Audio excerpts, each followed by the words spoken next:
లోకేష్ గారు వచ్చారు కదా, ఇప్పుడు ఆయన ఎలా అభివృద్ధి చేస్తారంటారు విద్యారంగాన్ని? ఆయన కూడా బాగానే చేస్తారు అభివృద్ధి. ఇంకా ఆయన కన్నా జగన్ గారి కన్నా ఎక్కువ అభివృద్ధి చేస్తారు. బ్రహ్మాండంగా చేస్తారు. ఆయన సూపర్గా చేస్తారు, దాంట్లో ఏం డౌట్ లేదు. ఇప్పుడు పవన్ కళ్యాణ్ గారు వచ్చిన తర్వాత ఎలా జరుగుతుంది అంటారు?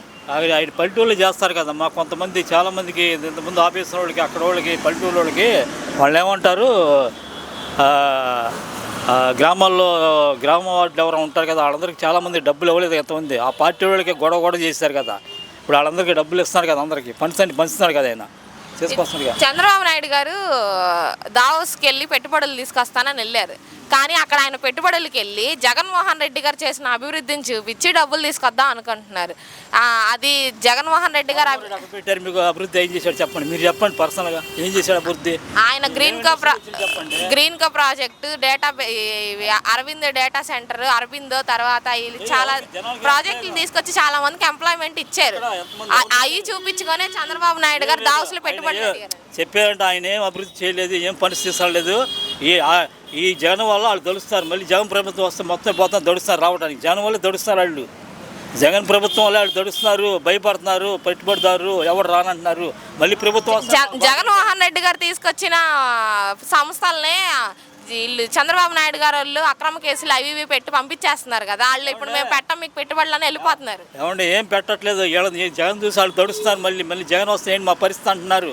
ఇట్లాగే ఇప్పుడు జగన్ ఉన్నప్పుడు ఈ ప్రభుత్వంలో ఊరిని అరెస్ట్ చేశారు. ఇప్పుడు వీళ్ళందరినీ కేసుల్ని అరెస్ట్ చేసి కూడా వాళ్ళని ఏం చేయలేకపోతున్నారు వీళ్ళు తెలుగుదేశం. మరి ఎందుకో మాకు అర్థం కావట్లేదు. చాలా మంది కేసులు ఉన్నాయి, ఎవరిని లోపలేయట్లేదు. ఇప్పుడు చంద్రబాబు నాయుడు గారు ముందు పిల్లలకి చదువుకోవడానికి అమ్మఒడి లేకపోతే ఫీజు రియంబర్స్మెంట్లు ఇవ్వాలి కదా, కానీ ఇప్పుడు నాన్నకి ఇంధనంగా ముందు మందు సప్లై చేస్తున్నారు. అది ఎంతవరకు కరెక్ట్ అంటారు? మందు సప్లై అంటే మరి ఇప్పుడు ఆయన ఇంకా ఎక్కువ చేశాడు. ఆయన జగన్మోహన్ రెడ్డి చేశాడు లేదా? అలాగే ఈయన కూడా చేస్తున్నాడు. జగన్మోహన్ రెడ్డి గారు మందు ఇచ్చినా సరే పిల్లలకి అమ్మఒడి ఇవన్నీ time to time Vidya Deevena అవన్నీ టైం టు టైం నెలకు స్టార్ట్ అవ్వగానే ఇచ్చారు కదా, మరి ఇంకా 8 నెలలు వచ్చింది ఇంకా ఇవ్వకపోగా. జగన్మోహన్ రెడ్డి అన్ని లాస్ చేసి వెళ్ళాడు మొత్తం, ఎక్కడెక్కడ లాస్ చేశాడు మొత్తం కదమ్మా. జగన్మోహన్ రెడ్డి లాస్ చేశాడు మొత్తం, ఎక్కడెక్కడ అప్పులు చేసి వెళ్ళాడు. కలెక్టర్ ఆఫీసులు, తాలూకా ఆఫీసులు మొత్తం అమ్మేశాడు, మొత్తం అక్కడ పెట్టేశాడు. అన్నీ అప్పులు తీర్చాడుగా. ఎట్లాగా ఆయన రెడీ చేసి పెడితే ఏం చేస్తాడు? ఆయన తీసుకుంటూ రావాలిగా. రోడ్లు అసలు ఏమీ లేదు, వేసుకుంటూ వస్తున్నాడు ఒకటి. అన్నీ అప్పులే కదా, డబుల్ అవుతుంది కదా. ఆయన ప్రభుత్వం ఇంతకుముందు జగన్మోహన్ రెడ్డి ఆ రోడ్లు వేసి కేంద్ర ప్రభుత్వం రాష్ట్ర ప్రభుత్వం అప్పులన్నీ వాళ్ళు జేబులు వేసుకున్నారు. మరి అన్నీ వేస్తూ ఉండాలిగా. డబుల్ అవ్వాలప్పుడు డబుల్ అయింది అప్పుడు వర్క్, దానివల్ల కొద్ది లేట్ అవుతుంది. చంద్రబాబు నాయుడు గారి ప్రభుత్వానికి జగన్మోహన్ రెడ్డి గారి ప్రభుత్వానికి మధ్య తేడా ఎలా ఉంది?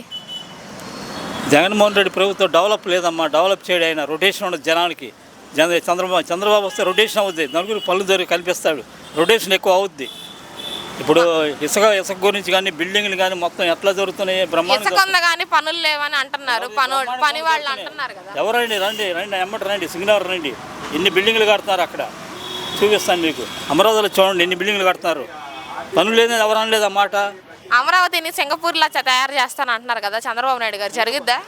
సింగపూర్ అంత కాకపోయినా కనీసం 70% తయారు చేస్తాడు ఆయన.